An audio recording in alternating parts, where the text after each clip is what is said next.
So as you can see, this is part 6 or issue 6 of the build, and we're doing something different again. With this, I believe we're putting together the LED diagnostic panel. So without further ado, let's get on with it. Right, so here we go. There are 10 instructions in this episode as well. And this is assembling the LCD display, which I think on the R2 unit is meant to be the diagnostics. And for this, I've unwrapped all the parts. But we will also require the battery pack and the little testing circuit, as well as 4 screws. Now it says that you need the 6mm screws from the previous episode. So whereas I've put all those screws away, I've now got 4 of those. And what they tell you to do is take the inner frame DF47, which is here, and the LCD housing DF49, which is this one, and align the parts shown. So it's got it this way up, and what they're talking about are these little lugs here, and they should, from this side onwards, looks like that's supposed to go. There is a little recess for it. Make sure I've got that the right way around. If I do it from this side. Ah. Right, okay then. So you go, so it's this side, and you do it from,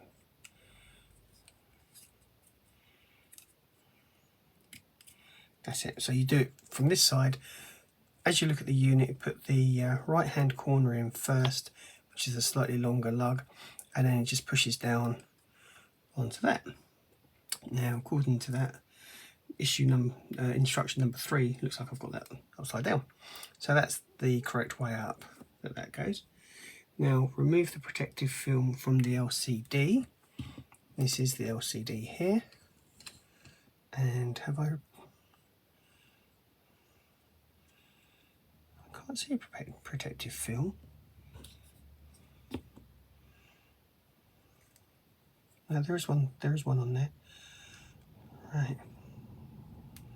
I just can't, oh, hang on. No.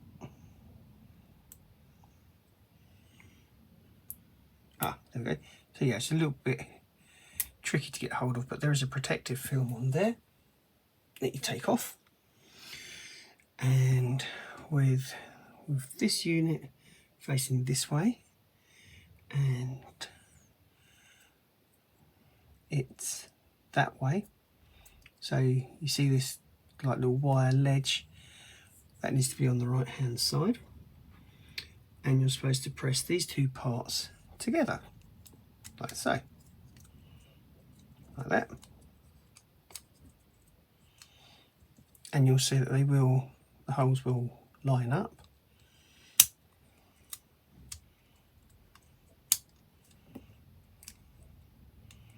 Hang on. No, that isn't the right way around then, because it's got to go that way. That makes more sense. So yeah, I just noticed, and it doesn't say on here, it just says press the parts together. Oh, so that the 3 black tabs fit into the notches. That teaches me for not reading it all the way through. Into the circuit board, and the holes on the corners line up.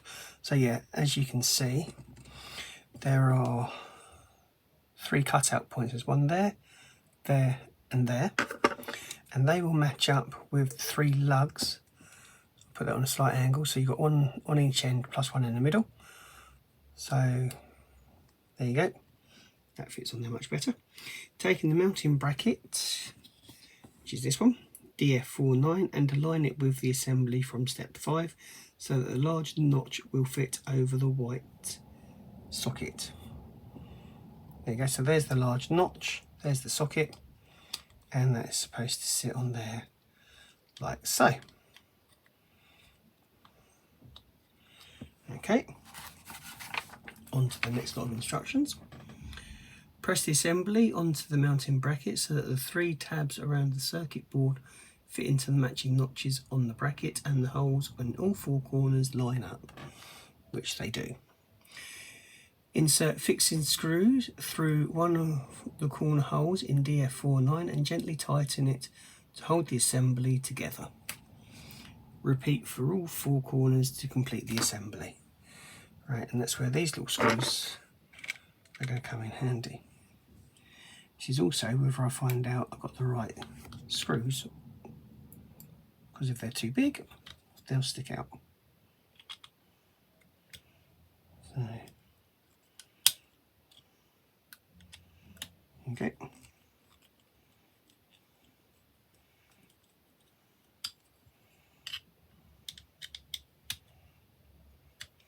It's gone on there rather nicely. Now there are 2 different size screws in part 5, and I went for the slightly longer ones because they said 6mm.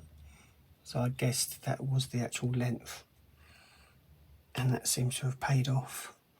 So it's the slightly longer screws from the 2 packs. This is going to be done relatively quickly. So let's pop that on there. And also don't forget, you're screwing into plastic, so do not over tighten. Just give it a nice little bite. That's all it needs.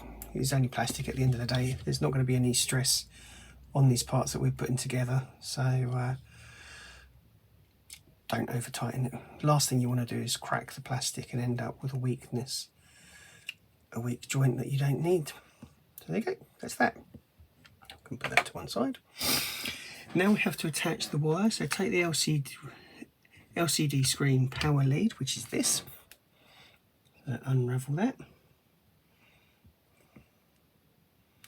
And I actually watched A New Hope again the other day, and it's still a good film. I think that's the thing with the original trilogy of Star Wars films, they are still good films.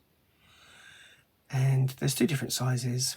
It's quite obvious that that's too big to go into there.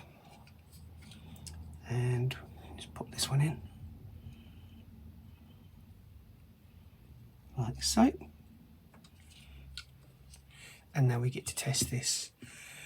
So this is the unit that we used to test the optical, well, it says optical, but it was the red and blue LEDs.